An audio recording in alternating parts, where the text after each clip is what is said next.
গত কিছুদিন আগে রেজাল্ট দিল কয় তারিখ? 17 তারিখের অপেক্ষা আমি আসলাম যে এই নিলে আজকে কত তারিখ রে? আজকে তো 17 তারিখ। আজকেও 17 তারিখ, মানে আজকের দিনের জন্য আমার আঙ্কেল এতদিন ওয়েট করছে। হাই হায়, হ্যাঁ, আঙ্কেলটা তো আর ওয়েট করানো যাবে না। আঙ্কেলকে কিছু একটা গিফট দেওয়া উচিত। চলতে এলে তো প্রত্যয় হিরণ মস্তানি তোর কম করছত না নাচানাচি তাহিরির লইয়া। এখন দি তুই পরীক্ষার মধ্যে ডাব্বা মারছত, আলু মারছত। শরম থাকলে আর কোনোদিন তাহিরির জিকির নিয়ে মজা করতি না।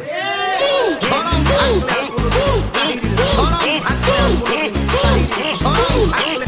পরিবেশটা সুন্দর নয়? তো আমি যে বসেন কইছি আমার কি কবিরা গুনাহ হইছে? প্রত্যয় হিরণ আপনি পুতুল আমার মোবাইল মোবাইলে অনেক কথাবার্তা বলতেছিলেন। পুতুল তো পাশ করে গেছে, আমার নামটা একটু বলবো? আমি পাশ করতে পারতেছি না। আমার নাম রায়হান খান। রায়হান খান, ওই যে ওইটাই আমি খবিস, আমি অসভ্য। আমার নামটা বলে দিয়েন।